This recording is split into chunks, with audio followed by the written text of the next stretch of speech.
Right now, we're gonna open up some nature journal supplies. Let me find a blank page here so I can test some of these supplies that I just got. There's links to all of these down below if you want to try any of these nature journaling supplies. I'm gonna open them up and review them a little bit right now because for the most part, these are things I've already tried and I think that they're really good things for nature journalers. Whoops, I'm not gonna pull them out all at once. Let's go one at a time here and test these things out, starting with some of these zebra pins right here. I am a big fan of brush pins for nature journaling, and unfortunately my all-time favorite brush pin is being discontinued, and so I only have a few of these pilot pins left. These are one of the closest replacements that I have found. You can get them lots of places, such as jet pins. These ones I did get on Amazon. I have a link below. I do get affiliate links, so I have affiliate links down there. That means I get a small percentage without an extra cost to you. If you want to buy from another company besides Amazon, I totally understand, but this is just one of the few ways that I can actually make money from the Nature Journal show. I don't get paid by any of these companies to advertise these products, but right now we're gonna try these zebra pins. I have used them before. Some pretty famous sketchers and nature journalers have used them. John Muir Laws, I believe, still uses these, and Mark Simmons has played with them as well. They're called zebra pins. JP Panter, Akshay, and Gargi both have used these. So let's bust these out.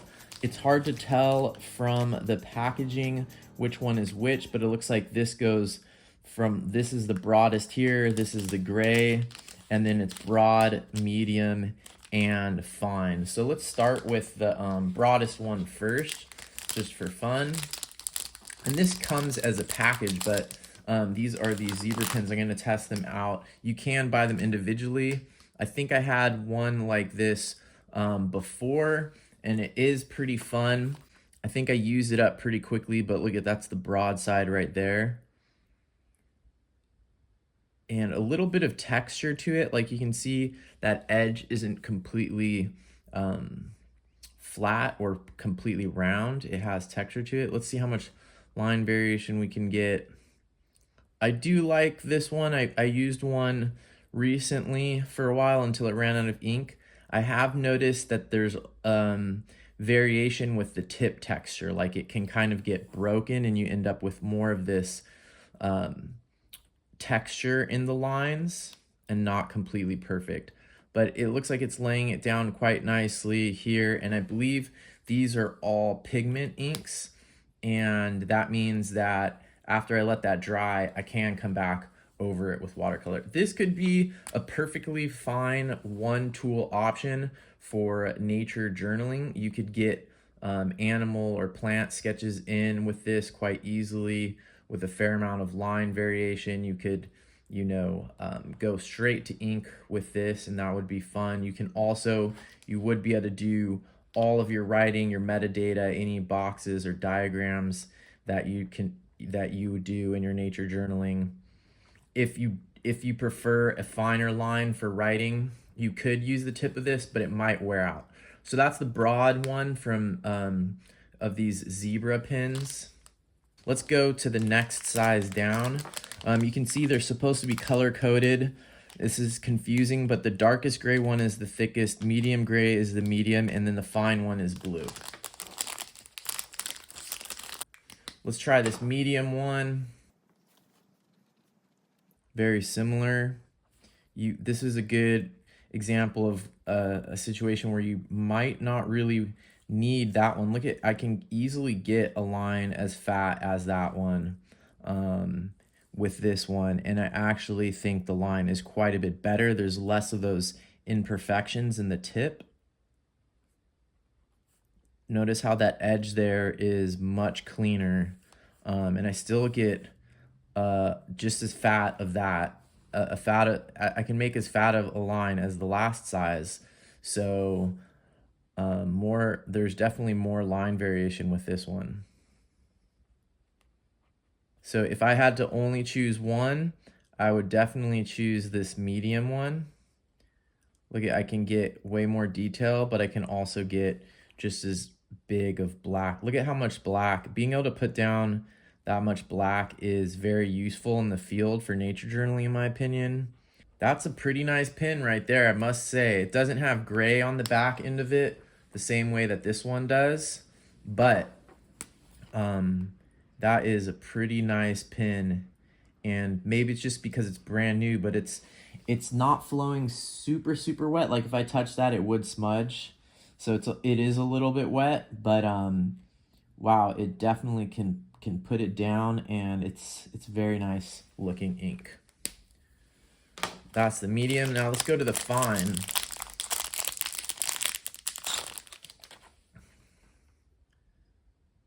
It doesn't say fine on here anywhere in English. This might be a good reason enough to learn Japanese. And the tip feels like almost like it's a completely different design with this thin of a tip. The broader line, definitely see I'm getting that little bit of texturing or sort of an uneven line. Maybe it was just getting warmed up. Pretty nice actually though. And very nice for writing actually. You could do very detailed work with this.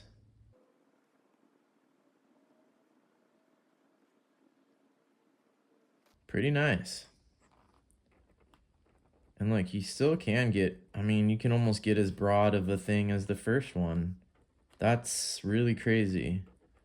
So that's showing to me that I would actually, for the most part, if I had to only choose one, I would choose one of these smaller ones, because you can do everything that that one can do, but you can also do this really fine stuff. So that's all three of the zebra pins that are black. And while those are drying, we will try out this one that has the gray ink right here. And I put the link to these come as a package. I put the link to these down below. So if you want to try them out on your own for your nature journaling or other sketching practices, you can click on one of those links. It's a very warm brown, I'm noticing. I'm also noticing, look at how there's actually this color shift along those strokes. So at the beginning, it's having a darker color, and it also see a darker value, but it also seems like it has different like pigment load. And see how I'm getting that line variation, or not exactly line variation, but sort of a imperfection there. Those white lines, that's that sort of texture thing that I was noticing mostly with the first one. So this is a fine gray. It's a little bit purple or red. It's not that neutral. And I think a lot of times I like a neutral gray. And that's one of the things that I like so much about this pen that's no longer available, is that it has a very neutral gray. So next we're gonna test color on all of these, and then we're gonna see what else is in this package of art supplies for nature journaling that I just ordered. All right, let's test color on these zebra pens. I mean, water fastness. I'm gonna be putting some watercolor over these, because a lot of times for nature journaling, it's helpful to be able to do watercolor on top of your ink work. So this is my John Muir Laws custom watercolor palette. I'll put the link down below. These are custom made and handmade, so they take a while, and they are a little bit pricey, but they're so worth it, and I have videos about them. So it looks like this, the first one, it's not running at all. It's had some time to dry, so I'm sure if I put watercolor on it, you know, like right after drawing it, it might have a little bit of bleeding. But as I put, you know, a reasonable amount of watercolor down over it, and this is a slightly opaque mixture of colors, it doesn't seem to be bleeding at all. None of them do. The small, the medium, or the broad. So that's really cool.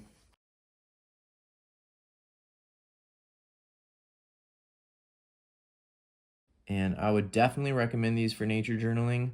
I think I've used them before. They might run out of ink sort of quickly, especially the broad one. I might not recommend the broad one, but definitely these medium and fine these are high quality pens. These are great pens. They can be really good for drawing and for writing. They would be perfect for nature journaling. Now let's see about this gray. Hey, it almost looks like it's not. So this gray doesn't appear to be lifting or fading or anything with this water. So that's pretty impressive. It's a little bit on the warm or purple side, as I mentioned before. But other than that, this could be a pretty useful gray tool. I find that having some gray ink is really good for my nature journaling. I can use it to create a visual hierarchy between text and images, for example. And I can also use it as an underdrawing in watercolor landscapes, and it almost makes the watercolor landscapes look like a pure watercolor painting without an underdrawing. So all of these right here are actually really great tools. I would definitely recommend all of these brush pens for nature journaling. I have used them in the past, so I know that they, nothing weird happens partway through where they start sucking. But definitely on this first attempt, first try, right out of the box, they're working great and good options to have in your kit. Maybe just choose one or two. Like if I really had to, I would probably choose the gray and the fine, or the gray and the medium. Yeah, I think the gray and the medium. And with those two pens plus watercolor, I'm basically good to go. But let's talk about some other stuff and see what else is inside this bag from Amazon. Okay, let's go here next. This is a supply I've talked about before. It's the Tombow Mono Multi-Liquid Glue Pen, dual tips. And it is something that I've had some positive reviews and negative reviews about before. Here's one that I recently used up. I've probably gone through about 2 of these at this point. These are definitely more expensive than some other glue options you might have, such as PVA glue or just Elmer's glue or glue sticks, all of which I've used in my nature journal. However, there is something about the convenience factor of this. It will actually fit in my nature journal kit. I don't need a paintbrush to go with it. Those are some benefits. It says it's photo safe, but it doesn't actually say archival anywhere on here. So if anybody in my audience knows more about that, it doesn't say it anywhere on here. If anybody in my audience knows anything more about that, please let me know. Please post something in the comments. One of the things that I like about these is they fit really easily into a pocket in my nature journal kit, and they have 2 applicator tips. Now you might be wondering, why do I need glue for nature journaling? Well, let me just show you a couple ways that I use it personally. One thing you can do is you can actually create a pocket in the back of your nature journal, and I'm going to show you how right now. I'm going to do it the way where I use I might as well make a deeper pocket, so I'm going to use 2 pages, and what I'm going to do is I'm just going to rip this one down about halfway like that, and just fold it over right here. You can even sort of replace that bit of the binding. And then I'm going to take the last page here, and I'm going to glue this folded over one onto the last page. Now what you have to remember is not to put glue on the whole thing, because then there won't actually be a pocket. And look at how this applicator tip actually has a really useful, almost brush-like, wedge-like, some thought went into this. It's not completely perfect, like it will get sort of gunked up, but I do think some good amount of thought went into it, and maybe even testing and iterative design, which is kind of amazing in this day and age of poor design. So I like that part about it. So I'm just gonna go ahead and I'm gonna make a little bit of a line. You can see how the tip works to kind of smooth it out and get a pretty thin layer. And that's helpful for making this pocket here. And then this pocket, you can put in all kinds of, what do they call it? Not paraphernalia, but ephemera, in the sort of scrapbooking, junk journal field of things.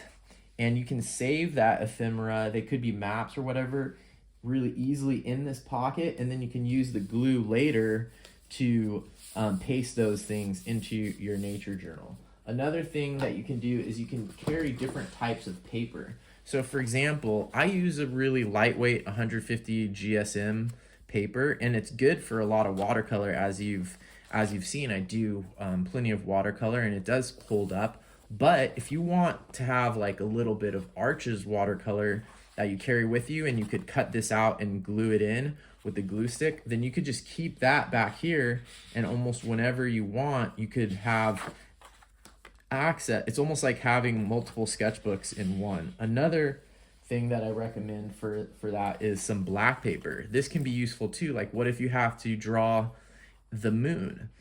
Drawing the moon on a white piece of paper is definitely not as easy as drawing it on black paper, and there's other fun things you can do. So we'll put that in here, and this handy glue stick fits so well in my nature journal kit that it's easy to, it doesn't take up that much space. I'll put that in here, and then I have all of these ways. It's almost like having multiple sketchbooks with me, the fact that I can glue in any of this paper at any time. I can also put in maps such as this. So let's just put this one in real quick in a good location. I know there's, here we go. So here I glued in some maps. This was actually done with PVA glue, but the PVA glue, as I mentioned, you have to use a paintbrush for, or have some other type of spreader. But watch how easy it would be if I just had this Tombow glue. I could rip this out when I go visit the park, cut it or rip it out from a map, and then easily just put a little bit of glue on it. It does have the pointed end as well, which is very fine. It does get clogged up sometimes from my experience. This glue even smells good. And then I could just put that map right there. And it can be part of my nature journaling process in the field. It doesn't have to be something that I wait until I get home, because this is so easy. I've done it on the plane. I've carried this thing on the plane and glued stuff into my nature journal, and then now I'm ready to go. So this is definitely a good thing to try. Let's see what's in here next. All right, let's check out the next thing that's in here. Oh, look at this. All right, it's time for our zebra pins to go head to head with the competition. This is a very similar brush pin. The packaging actually looks very similar as well. This one is Tombow, so same as the glue, and same as the other Tombow pins that tons of people use. I don't actually really like those that much, those dual-sided. I forget what the technical name is for those ones, but oops, I can't even find mine right now. But there's another Tombow pin that's really well known, but I actually, it looks like I cut the tip off of this ruler. So this ruler is shows you that these brush pins, in many cases, like the gray ones, the one that I loved so much and is no longer being made, these are not being made for nature journalers. These are being made mostly for Japanese calligraphy and on these letters. And if I remember correctly, something that I read said that there's you know, these traditions of what kinds of letters and greeting cards you send to people in your family or friends, and what color ink you use and what kind of stuff you write on them. You can even see here there's like a guide to how to like fold it and stuff, and this is some type of guide that you use when doing that calligraphy. So that's why this pin comes for it. But as it turns out, this is actually really good for nature journaling as well. So this one right here is called a Tombow Fudenosuke brush pen. And this one is the water-based pigment ink soft tip. There's also a hard tip one. I'm going to test it right now. So the first thing I'm going to do is I'm going to write Tombow Fudenosuke. And to give you a little bit more context on what this one looks like, instead of just drawing a bunch more with it right now, I'm going to show you some drawing I did with it yesterday, and this is going to be in another video. But look at this intricate drawing that I did. Some really small details in here. with watercolor on top, so it's obviously can handle watercolor. This is going to be for a phylogeny wheel video on the Nature Journal show. But that is with this Tombow Fudenosuke soft tip pigment ink. So this is definitely a pen that I'm very excited about right now. You know, a couple other things about these. The caps, you know, do the caps stay on really well? This cap, I don't really like how easily this cap starts to get knocked off, and that is a problem for nature journaling. Let's check out these zebra ones. These zebra ones seem like they stay on a lot stronger. Still not, I mean, it still starts to get loose if it gets bumped, but it does seem maybe a little bit better. So those are a couple other things to take in consideration for nature journaling. Another one would be is if this goes on a plane, will it be safe? I don't know if I've traveled. I think I've traveled with these zebra ones, but I can't remember those. So those are a couple pen comparisons from this Amazon shipment. Let's see what else is in there in terms of nature journaling supplies. Okay, the last thing that I got in this order, and all this stuff is down below with Amazon affiliate links that you can use, and I totally understand if you don't want to support that company. These affiliate links, I get a small percentage if you buy using those links. So if you're already shopping on Amazon, definitely use these links. I get a small percentage. You know, it's like I probably will make, maybe I can make up to like $30 in a good month, you know, so it's not very much, but at least it's something. And you know, I'm trying to make a living teaching nature journaling and making the world a better place through nature journaling, and this is one of the few ways I can actually make the show pay for itself. So consider shopping using those links. Now this, I shouldn't have thrown away all the packaging. This is a really cool little sketchbook from Stillman and Byrne.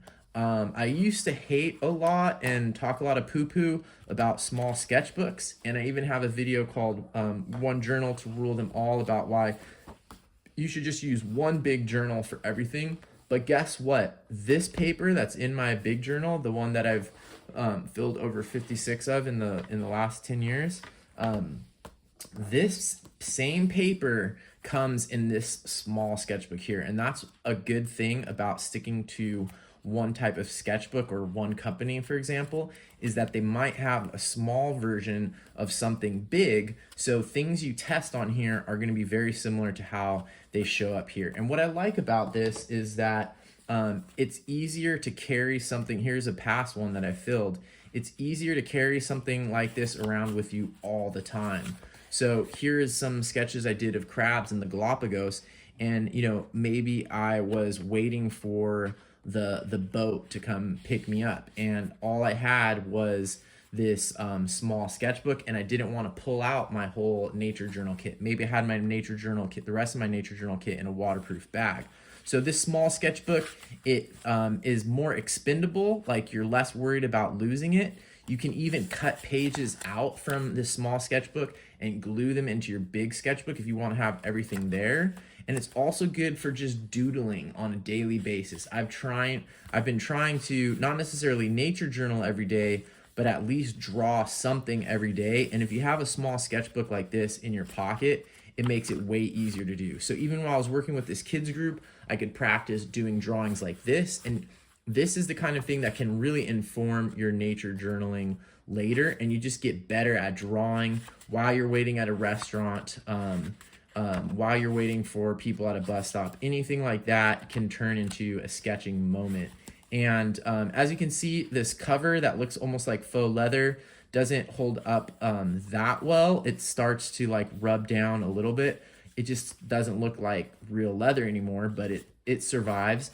It also has these rounded corners. That makes it easier to slip in and out of your pocket. So this is what the new one looks like. This is what a used one looks like. This size is, I think it's 3.5 by 5.5 inches, and it's still the 150 GSM paper, and there's 46 sheets in here. The one I've been using currently, because when I went to the store they didn't have these, is a different one, and this is from the Handbook Co. sketchbook company. I think that's the name, Handbook Co.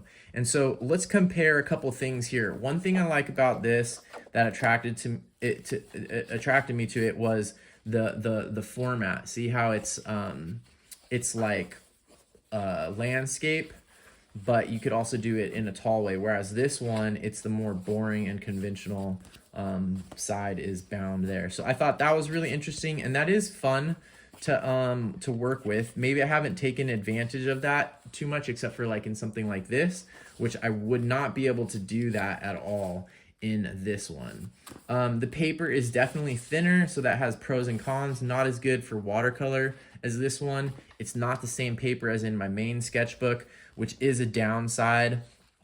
And it does have more pages, which is a good thing. It has this, which I find I never use. It has a pocket, which is cool, and I just said was a good idea to have in your main sketchbook, but I haven't actually used that yet either. But I probably would use it more if I didn't have a big sketchbook. And then it does have a band to keep it closed. This band is okay. It sometimes gets stuck on other things in my pocket, which is a little bit annoying. And I find usually these ones don't get messed up from being open. But as you can see here, this cover has folded back before, and that's something that wouldn't happen with this one. This one's in fact is hard bound, so it's a little bit bulkier in your pocket, but it's hard bound, which is pretty nice. And I think the price was pretty good for this as well. There's another one I'm experimenting with right now that's even longer than this one, and I'll review that one later. But for now, this was the last thing that I got in this Amazon package, and I do like these. They work with all the same nature journaling tools that I'm using right now. You know what? This one is actually a Gamma series. So this paper, notice how this paper is a little bit creamier colored. So this isn't exactly the same paper as it is in here. And maybe that's why there's that color difference too. So those are a couple nature journal supplies, nature journal art supplies that I just wanted to review for you right now. There's the Tombow glue. There's these zebra pins, the gray, and the 3 different thicknesses. Here's the gray, and then there was the Tombow. These are all zebra. This one's the Tombow Funanosuke, the last one, and this sketchbook right here are all really cool supplies to use with your nature journaling.